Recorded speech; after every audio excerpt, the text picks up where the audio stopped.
Welcome back to Cossy's Arsenal podcast. My name is Cossy. Good morning, good afternoon, good evening, wherever you are in all parts of the world. Welcome back to the channel. Welcome back to a brand new video. Now that Gabriel Jesus is out for a period of time that we actually have not yet defined, Arsenal would love to sign a world-class attacker according to reports, and a couple of names have already been shortlisted. Mikel Arteta doesn't want to change his January plans. He wants to sign a forward and also a winger. The difference for me here, guys, is if you're going to sign a forward, with Gabriel Jesus injured, do we focus only on a winger or do we focus on a multi-purpose forward? And my answer there is we should go for a multi-purpose forward. We should go for someone who can do a little bit of both, be kind of a center forward, and also be a winger as well. So a couple of names that we're going to be talking about on the podcast: Memphis Depay, Joelle Felix, Dusan Vlahovic, and Marcus Thuram as well. But the question for you in the comment section is, if we're going to change focus from Mikhail Modric, from a traditional winger, from someone who only gives you that part on the wings, and then we focus onto a player who can do a little bit of both, play down through the middle, can also play on the wings as well, which name are you thinking about? Because I don't think Arsenal should actually think about only Mikhail Modric, especially with a small budget that we are actually operating with. Hit the like button. Let's get this video to 300 likes. Subscribe to the podcast as well. We're very close to 60,000 subscribers. We're only 200 subscribers away from that magic number. Now, number one, I've seen Memphis Depay recently in the last couple of hours. His name is actually being fronted a lot, that Arsenal could be trying to sign him. Cody Gakpo is the other player that is actually not on this list, because probably Manchester United feel a little bit confident and they are running the show. They're trying to sign him as quickly and as much as they can. So Memphis Depay is one player. I think he's had a very quiet World Cup, by the way. I don't know if you people have actually been following, but I've followed Netherlands, and I think he hasn't been vibrant. He's not the kind of player that always keeps quiet in these kind of tournaments. We know the quality he has. We know the talent he is. And though that, he's been a little bit quiet. I think his time at Barcelona has actually affected him negatively this season. The appearances of Rafinha and, of course, the other players like Ansu Fati, Dembele really mean that he's not going to be playing a lot of football under Xavi. So he needs to be moving away from FC Barcelona, probably find greener pastures. This is financially a very, very good deal for us not to do in January. First and foremost, look, I've seen that we are only working with 50 million euros in January. You know, that reaction is upcoming. We cannot have 50 million in January only. As if we're trying to win the title, the Cronkies have got to give us more money than that. They need to give us more money than that. But if you're working with such a small budget, then Memphis Depay probably is one player to look at. His contract runs down in 2023 in the summer. I think Barcelona would want to let him go right about now in January, just to get a little bit of income. If they can get like 10 million euros, 9 million euros, probably 13 million euros, it would really depend on how much they want. But I think Arsenal, if we went in for Memphis Depay in January, this would be a nice move. A player can play for you on the wings, a player can play for you down to the middle as well, and he can even play as a number 10. Actually, I'm gonna flatter you guys, but he's one of those consistent players that I've seen have really consistent numbers across different positions, playing as a left winger, as a right winger, as a number 10, and then as a number 9. He's one of those players that really you would feel his numbers really are not affected by where he plays. He's so technically gifted. He's come to the Premier League before under Manchester United, or with Manchester United under Louis van Gaal. Things actually didn't work out. For me, that really doesn't mean anything. For example, I would still sign Donny van de Beek, although he has struggled a little bit in the Premier League. So, Memphis Depay, what do you think about him? I love him. He's 28, brings that kind of, experience that, many of us want with this Arsenal team. And I think the most important thing with Memphis Depay is the pricing.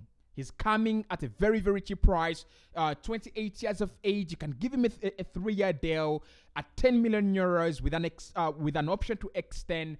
I think he can actually do the things Gabriel Jesus does for us. Probably not at that level, because Jesus, when it comes to being a pressing monster, is one of the best in the world. And for me, look, when Brazil were playing their last game in the World Cup, I mean, they should be very, very devastated, playing Croatia. I felt like they missed a player like Gabriel Jesus. They missed that kind of guy up top that gives you another dimension, gives you another way. Richarlison is a very, very good guy, and I think the fact that he can play for you as a winger and as a striker as well just makes him exceptional. But Gabriel Jesus can also do that. And I feel like Tite just shot himself in the foot right there. But anyway, Memphis Depay, if you're looking for that kind of guy, playing as a false nine, dropping deep to pick up the ball, and then pressing those pressing those defenders, and making sure they're already having a very, very uncomfortable time, I think he is the guy. And then when it comes to sitting on the bench, waiting for Martinelli, waiting for Saka's time to come to one end, probably in the 75th minute or 80th minute, I also still think Memphis Depay is the guy. And I look, when he went to France during his time at Lyon, he actually turned his career around. So I still feel he can turn his career around. I don't know, I could be wrong about that, but I don't think he's finished. I don't really think he's finished. Now, the other player is Joelle Felix, and reports are claiming that Arsenal are trying to sign Joelle Felix in January on I was about to say free transfer, but it's a loan deal. One that I really think could actually be very, very smart. I didn't think about that, but I remember the last time I was talking about Joao Felix, I said the only way it could happen is if Arsenal propose a loan deal. Now, we have some kind of bad blood between us and Atletico Madrid, of course, with the Thomas Partey happenings and everything. But I think Joao Felix is a smart move on loan. Now, the problem is that if we take him on loan, then there is going to be an obligation to buy. And that would be regardless of whether he does well or not. So this one depends on Mikel Arteta and Edu, how much they trust Joao Felix, how much they believe in the player turning his career around and his ability. For me, at the World Cup, I have 5 names, and I'm going to do that on my second channel, but I have 5 names that have really stuck in my head. Joao Felix is one of them. Cody Gakpo is the other. But I think there are also other players that we really will have to talk about. But I think he's really having a very, very good tournament. And the fact that he's being trusted and for Portugal, even when he's been playing for for Atletico Madrid day in, day out, even when you feel much of the game time that he's getting is actually in the 70th minute, in the 80th minute. And there's so many other players that are actually playing day in, day out for their clubs, like Rafa Leao at AC Milan. I think Leao deserves to start a little bit more games than Joao Felix. But when you look at what Joao Felix actually does, and for me, that's why I love him. That's why I love him. He's so versatile, number one, but he's so technically gifted. He's one of those players that all of you here cannot disagree with. He's one of those players that we cannot turn down as a club. Now, his release clause is around 100 million euros. So if we're going to sign him, we might need some kind of, negotiations with Atletico Madrid, probably to cut the price to around 70 million euros, take him on a loan deal until the end of the season, and then with an obligation to buy. This one, also 23, yeah, I'll take him. I'll take him on loan in January because I know can play on the left, can play on the right, can play down to the middle. I think he can be our own kind of version, Messi version. I think Joao Felix can be the Messi version at Arsenal. Because, look, we play free football. We play a freestyle. Many of our players actually enjoy time on the ball. They really enjoy the spaces, the running in behind. I don't think Mikel Arteta's system is more restricted than Pep Guardiola's. And a player like Joao Felix, who loves to run into spaces, receive the ball into space, and try out a few things here and there, I think actually would work under our system.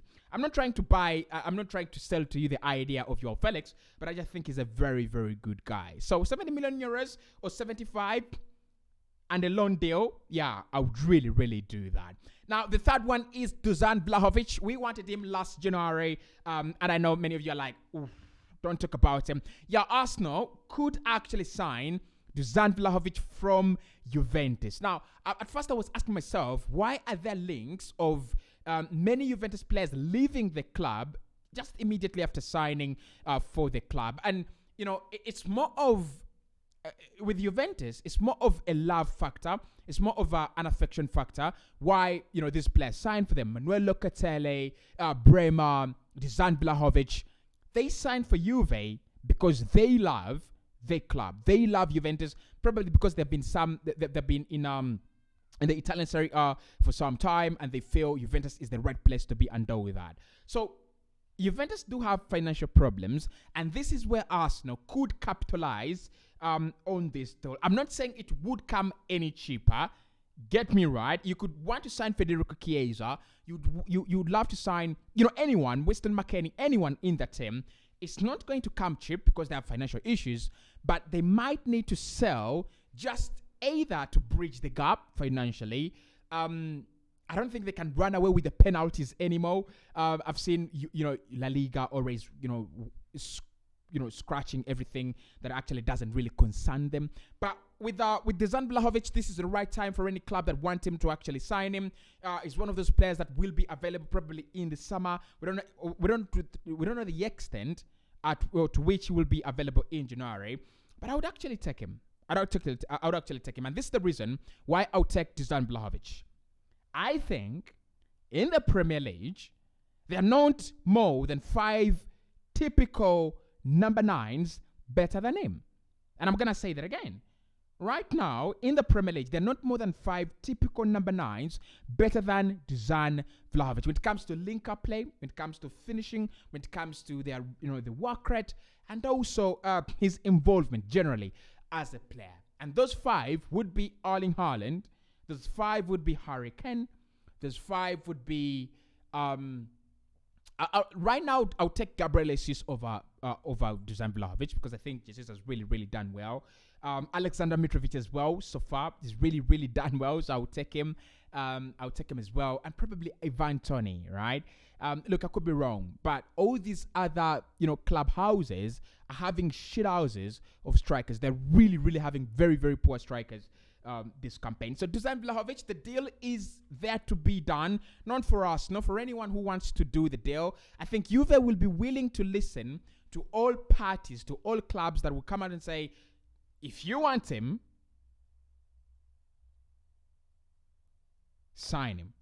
I think that's what Juve are going to be doing, right? If you want him, sign him. Just give us the money. And I feel it might be a scenario where Juve make less money as compared to what they invested in initially for these players. Yeah, they've tried to spread out their payment periods for players like Locatelli, for players like Dusan Vlahovic, but again, it has eventually caught up with them. And finally is Marcus Thuram, the player that we know will be free in the summer, playing at Borussia Mönchengladbach. We've already signed Ivan Dika. We've already actually had an agreement with Ivan Dika to sign for us in the summer for free. So we might use the same. We might need to use the same kind of tactics on this deal. The difference, though, would be that we would need Marcus Thuram in January. We need to do the deal as quickly as we can and as quickly as possible. So what I'm going to say here is the Marcus Thuram deal is the easiest among the 4. I don't know if you will agree with me. 10 million euros or even less than that in January, free in the summer. Gladbach want to get some money. They don't want to lose him on a free, totally. I think this one is the best deal. Yeah, this one is definitely the best deal. But what do you think? What do you think in the comment section? Memphis Depay, 28. Contract runs down in 2023. Joelle Felix, 23. Still has a long-term contract.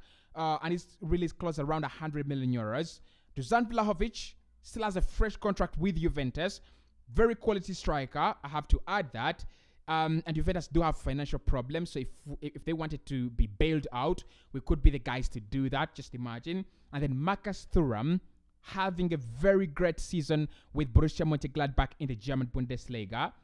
Would you prefer Arsenal to sign Marcus Thuram or Vlahovic or Joelle Felix or Memphis Depay? Let me know in the comment below. And of course, the conversations are going to be continuing throughout December, throughout January, throughout next summer, and of course, always on Cossy's Arsenal podcast, Arsenal discussions here and everywhere. I might need to announce something new very very soon, probably in terms of a sponsorship if I get it. So guys, you should be prepared for that to support the channel. And then we might also launch. I might also be part of an Arsenal Academy launching in Africa. So I'm trying to get my hands on that. So if you guys still have talent and hope, and you have your young brothers and kids and they're interested in playing football, we might talk about that as well. I speak to you very very soon. See you.